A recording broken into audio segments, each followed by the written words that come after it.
Yes, welcome back. We want to wrap up the Monday edition of Citizen Extra, and in studio we do have Irungu Houghton, public interest advocate. We also have Eunice Lumalas, an advocate of the High Court, and Gabriel Muduma, political analyst.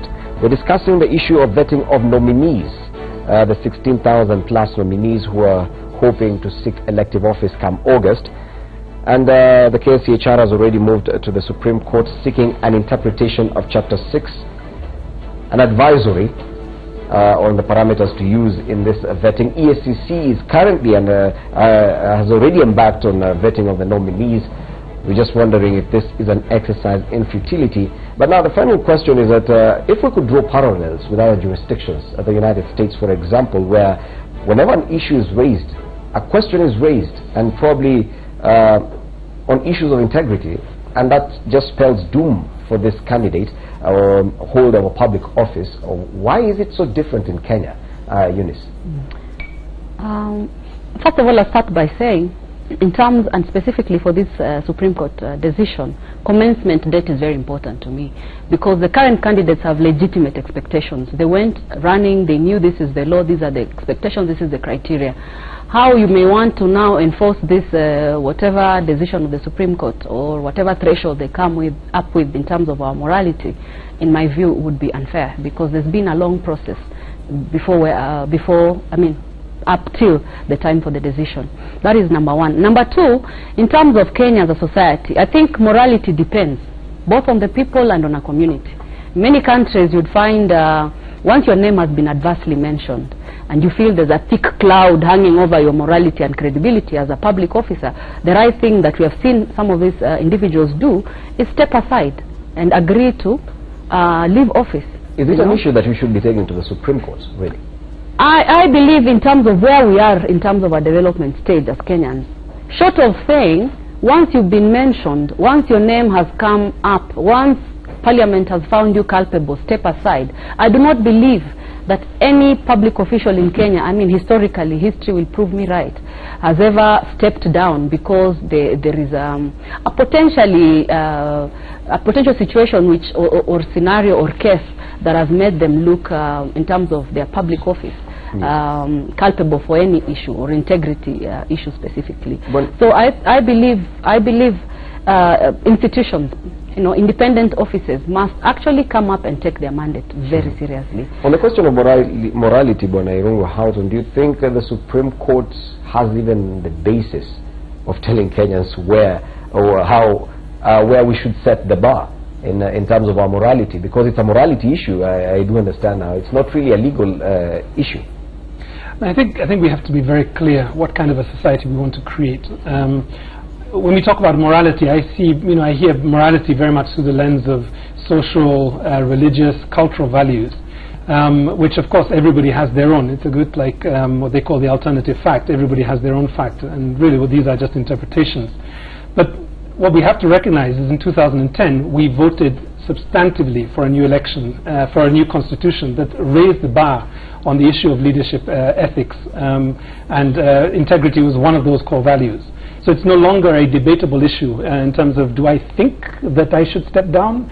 Do I think you should step down? It's really now a question, a legal and constitutional obligation on the part of anybody who is holding office who has been found with a conflict of interest or has been found wanting by a constitutional commission, or I would even add an independent office like the Auditor General, or has been found in a court of law to be sufficiently on their defense to go through a court process. That person should not be occupying a National Assembly seat, should not be overseeing a county government funding. And we are behaving like the 16,000 candidates are the only people who can serve in this republic. We have over 45 million people. Why should we be held hostage to a few people who we somehow think, despite the fact that they are not willing to resign, despite the fact they're overwhelming evidence, we're essentially giving them a green card to go ahead and continue to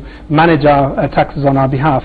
So I think the first thing to say is it's not a matter of relative morality. If it was the case, even, it's actually the kind of clarity we need to bring to this issue is really the clarity that you find in maternal health programs. Are you pregnant or not? You can't be relatively pregnant. You can't be somewhat pregnant. You can't be morally pregnant. You are either pregnant or you're not. And that's what we need to bring to this. Because once we draw that line, we have the beginnings of a better society, a society that has integrity and that has a vision for its future, rather than essentially continue to drive with our face in the rear mirror, looking at the past, which doesn't inspire anybody. Yeah, Gabriel Muduma, the success that we've seen, or rather the nature of how other jurisdictions do handle such issues, that when questions of integrity are raised against you, you simply step aside. Is it down to the law? No, I don't think so. And I'll tell you something. Somebody told us that the strength of the chain is only as strong as its weakest link, and the rigidity of which can actually be judged by how or how weak that particular link or that particular element is. Now, when you come to our justice system, and I really don't want to beat them down on this, almost all independent officers that we have in this country has at one point gone through the same thing, and that's why I believe half of the time their shoelaces are kind of tied together.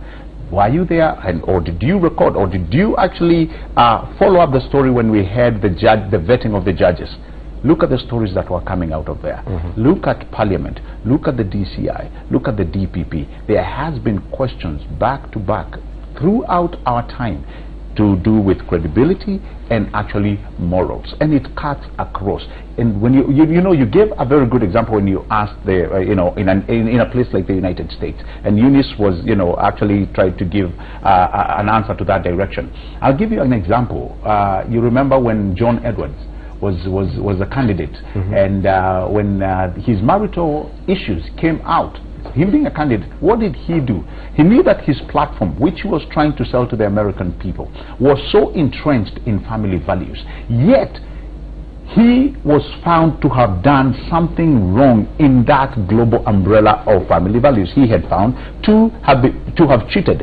And he did not want people to go deep into it, because he knew this was not a legal issue. I mean, nobody will take you to court, really. I mean, you've just gone out of your marriage, and and I'm not trying to downsize the importance of family value, but what I'm saying is no court probably would have found him guilty, but because of the credibility and his accountable level, he decided to suspend his campaign. That is what I'm talking about when it comes to the issue of morality. Now, in all the domains that we've talked about, Fred, I think we need to sit down and think really about it, about our weakest link.